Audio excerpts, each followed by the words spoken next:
Time for See What's Trending with a twist. We are getting our national and local entertainment headlines from a special guest today. Let's say good morning now to Josie Cothran joining us live. She is a host at the radio station based in Winston-Salem, 107.5 KZL. She'll be joining us twice a month.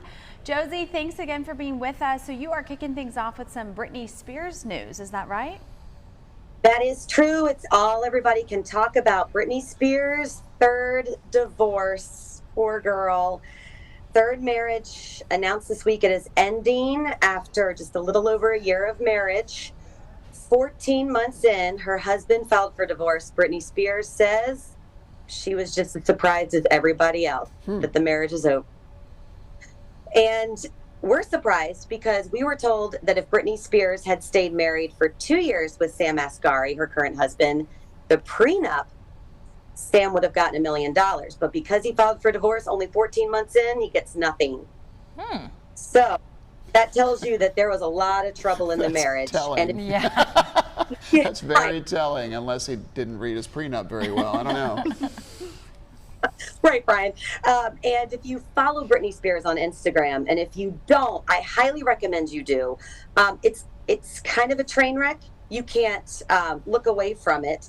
At the same time, it's shown that there's some things going on with Britney that maybe Sam was also, I think he was just done. So now we're looking at who's going to take care of her. We're hearing that her family's all stepped away. Her manager, we're hearing from sources, is all that she has left to take care of her at this point. So, hopefully she gets the help she needs now that the conservatorship and her marriage is over as well. All right, we'll leave some questions up in the air there, but let's move on as we turn the seasons. We're still in preseason for professional football, but why are people already talking about the halftime performance at the Super Bowl? We're so many months away, Josie. I don't know. People get so excited about this, but what's funny is that as soon as you have the performance, everybody's got an opinion about it on how they thought the performers did. They, always bully them into it and then bully them afterwards. But I'm excited about the names that are being brought up. Originally, Ed Sheeran was asked about it, and he said absolutely not on his life, maybe as a feature, but he's not headlining. Some of the names being thrown around: Miley Cyrus with maybe a little Harry Styles feature. Okay.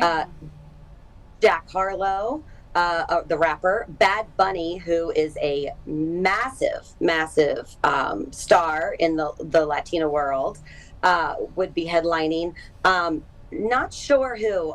I would like to see Post Malone. I saw him in Charlotte a few weeks ago, and it may have been one of the most entertaining shows I've ever seen. I don't know if you all have any opinions on who you would like to see perform at the halftime show. I think Miley Cyrus would be awesome. I also love Post Malone, but I think Miley would put on an incredible performance. Out of the names that you said, Josie, I'd be pulling for Miley Cyrus. Yeah. I feel like there'd be a weird Hannah Montana reference at some point, and it'd be like polite, strange. for all the eras. I gotta tell you, Josie, none of those acts really do much for me at all. No, and I'm sure they'll be entertaining too, but I always feel like, I thought Rihanna's halftime performance was good last year, but usually it's kind of a disappointment, I think, to a lot of people. Hot I don't know. takes from Brian. I'm just saying. Come on, usually J-Lo and Shakira, they were that was cool. That was cool too. Maybe I'm just aging out of the entertainment at halftime. I don't know. Maybe that's just what's happening too.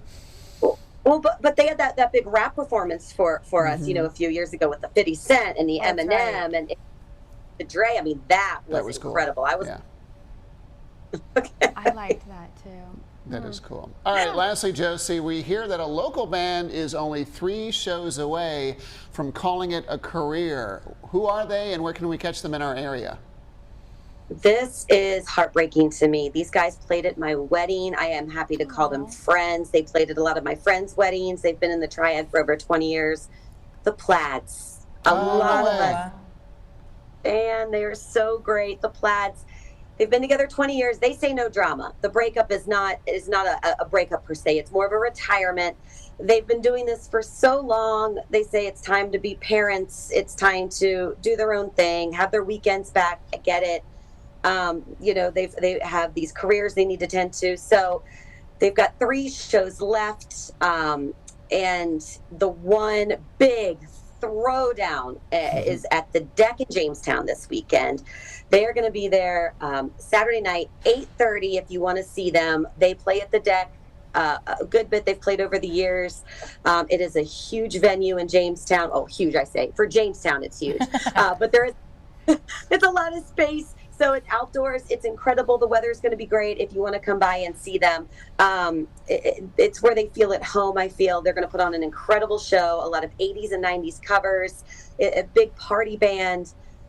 But there will be tears because these guys have just been such a staple in the Triad for so many years, so many festivals, so many concerts. And now, after 20 years, this is the third last show before they're gone. Okay. Wow. Well, we hope it's a really nice one. They end with a bang. I'm sure you'll be there, Josie. We appreciate you joining us. And all of our music trending headlines we'll continue to get from Josie. And for